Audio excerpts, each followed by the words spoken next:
as if claiming the space that should have been the failed disciples. A sneer played at the corners of his mouth. With respect to the elders, Zhou Wei said, his voice smooth as silk and twice as poisonous, I wish to request that Liang Chen be given a final opportunity to prove himself before expulsion is finalized. The assembled elders exchanged glances. Elder Huang frowned slightly. Your intentions, disciple Zhou Wei? Liang Chen has been given 3 years to improve, Zhou Wei continued, and Liang Chen could hear the barely contained amusement in his voice, yet has made no progress. A fourth assessment would simply be a waste of time and resources. However, if he were to attempt one final pill refinement here, in front of the council, we could make a definitive judgment. If he succeeds, it proves his capability. If he fails, which of course he will, it provides irrefutable evidence of his unsuitability, and the expulsion can proceed without further discussion.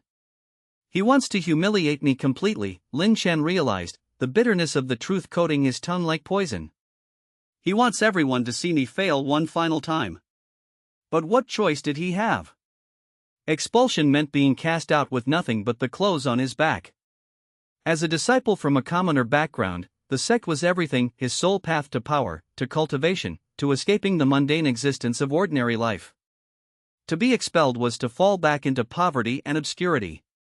Elder Huang consulted briefly with Elder Zhao, who gave an almost imperceptible nod. Very well, Elder Huang declared. A final assessment. The disciple will have 1 hour to refine a single pill from the materials provided. If the pill is of earth-grade quality or higher, expulsion will be suspended pending further evaluation. If not, the expulsion stands, and he will be escorted from the sect grounds immediately. Earth-grade quality or higher. Liang Chen's heart sank.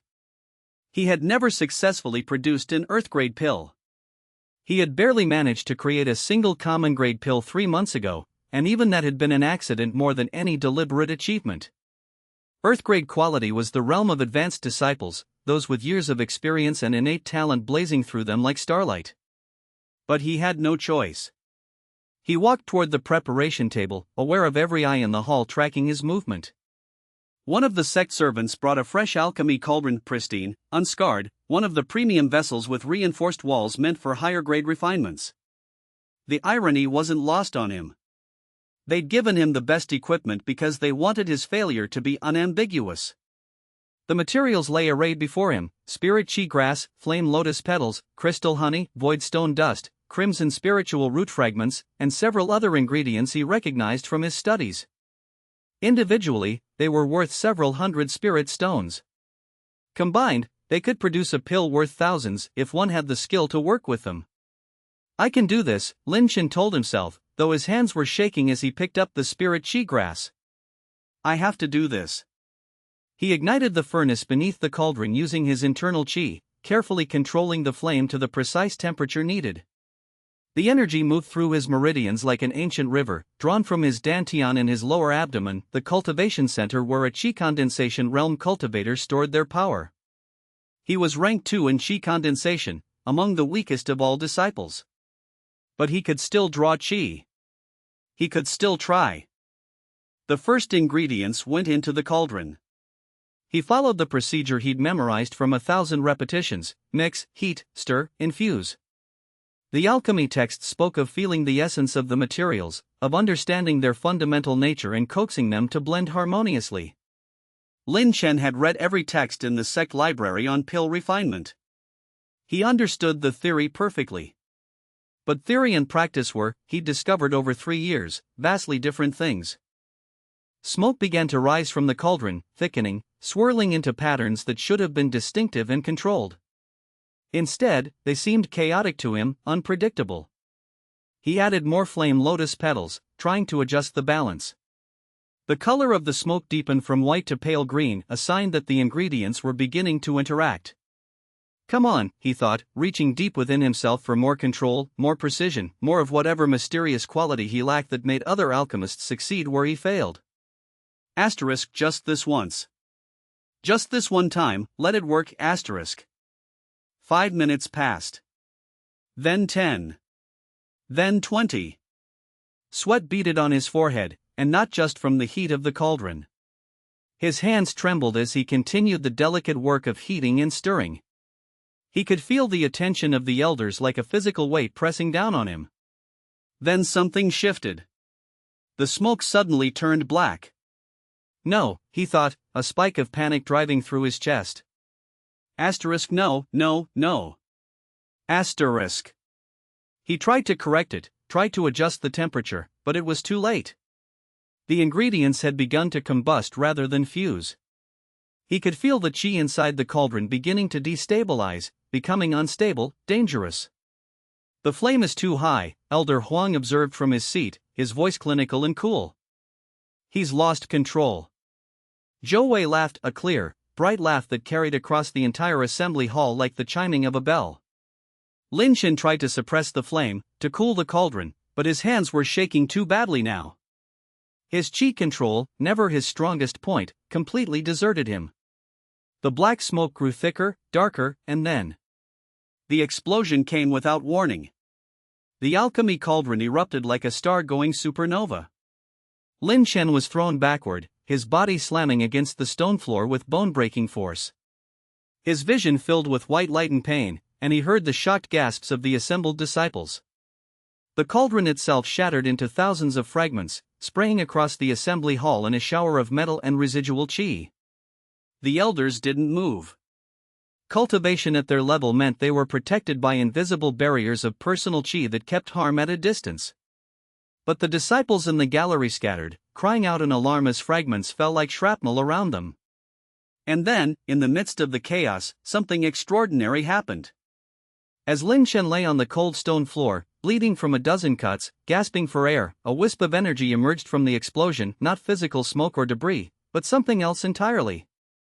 Something that shimmered with colors that shouldn't exist, that made his eyes hurt to look at directly. This ethereal wisp spiraled through the air like a living thing, graceful and purposeful, and it descended directly toward him. Liang Chen watched in confusion as the strange energy approached. The elders suddenly stood, their calm shattered, their voices overlapping with alarm and confusion. What is that? Elder Huang demanded, his cultivator's senses clearly detecting something extraordinary. Impossible, muttered Elder Zhao, the sect master, leaning forward. Such energy density, where did that come from? But before anyone could react further, the wisp of energy touched Liang Chen's forehead. There was no pain, only a sensation of perfect rightness, as if a missing piece of himself had suddenly been completed. The energy flooded through him, not destructive like the explosion had been, but healing. The cuts on his body knitted together. The broken bones mended. The pain faded, replaced by a strange, electric vitality. And then, somewhere deep in his mind, he heard a sound like 1,000 chiming bells all ringing at once. Ding! Infinite synthesis system binding process initiated. Liang Chen's eyes went wide. He looked around, trying to see if anyone else could hear that voice, that notification. But the elders were staring at him in confusion and suspicion. None of them seemed to have heard anything. Ding! Binding process 10% complete. His heart was racing. Was this real? Was he dreaming? The notification continued, invisible to everyone but him, building with each passing second. Ding! Binding process 25% complete. Elders, he gasped, his voice hoarse from the explosion, I don't understand what happened. Ding! Binding process 50% complete. Neither do we, Elder Huang replied, his eyes narrowed in suspicion. An alchemist's cauldron explosion releasing energy of that peculiar signature, it's impossible. Such phenomena are not recorded in any of our texts. Elder Zhao rose to his feet, descending from his elevated seat to approach Liang Chen more closely. The other elders followed. Liang Chen instinctively tried to stand, but his body felt strange, as if the normal laws of heaviness and weight no longer applied to him in quite the same way. Ding! Binding process 75% complete. Search his body, the sect master commanded. Check him for any devices, artifacts, or cultivation-based damage. The elders began to probe him with their senses, their spiritual perception flowing through his body like invisible hands, searching for any explanation for what had occurred.